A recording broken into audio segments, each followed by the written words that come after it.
All right, this is Moon in the second house in Libra. Your friends, groups, associates affect your own self-esteem.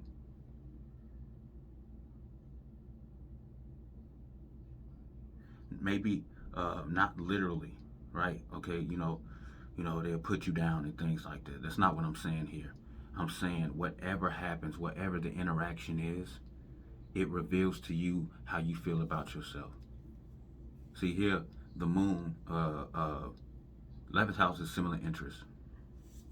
It's first thing. 11th house is similar interests, and second house is self-esteem. So the 11th lord is coming to the second house. Similar interest is self-esteem itself. You know that song, "Who Run the World? Girls, who run the world? Girl, and this mother," by Beyonce. That song, "Who Run the World," or "Run the World," or whatever the name of it is. That's what's happening here. You see how she's about empowering right here. Empowering the self-esteem. Another song I thought of was the James Brown song, "This Is a Man's World." It said, "This is a man's world, but it wouldn't be nothing, nothing without a woman or a girl." So right here, this song is actually influencing both uh, self-esteem, the man and the woman. This is a man's world. See how we lift it up? Nothing without a woman. You lift the woman up. That's what happens here.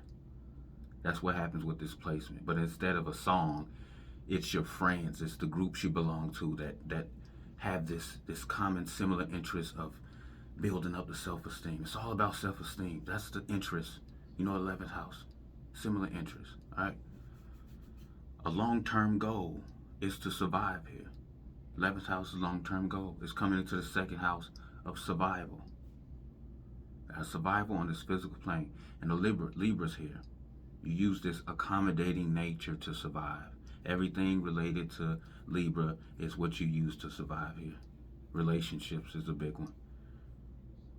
Libra is natural ruler of the 7th house. It's coming over to the second house. Relationships is coming to the survival. You see how you read this stuff? And see how deep it gets, just using the basics.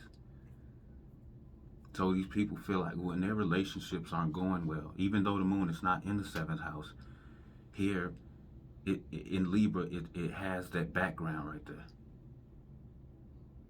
So it's not in the 7th house, but still relationships influence these people's peace of mind. But here it's like a survival thing.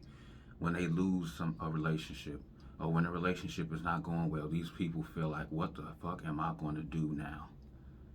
What am I going to do with my life? How am I going to survive? You know people like this. They don't know what the hell to do with themselves because their relationships are either severed or out of balance. Relationships are about, these people treat relationships like food. And it's funny, I said that because, survival, right? That's the second house. You need food. Hell, you could say water. But right here, Taurus in the throat. The food goes down the throat right here. That's why these people treat relationships like food, like survive, and then now the moon is here. Now it's not just a survival. This thing survival. Your emotions.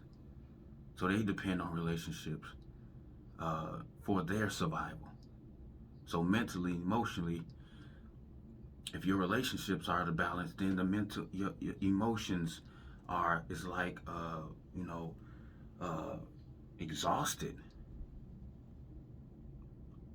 There's no life in you seemingly, right? And this is the biggest lesson, man, about the moon. I don't care what house the moon is in, how big, if it's, exalted, debilitated. They got all these great aspects going on, all these good conjunctions, all these bad aspects. The moon's biggest lesson, it shows you the influence of your emotions. How and what and who influences your mental health. You decide what you're going to do with that influence. You decide how you feel. You see the influence. Now you decide, I don't want to feel that way. It's very simple. We decide how we feel. The moon shows us the influence that the outside world has on it, on our mind, our emotions. All right? Peace.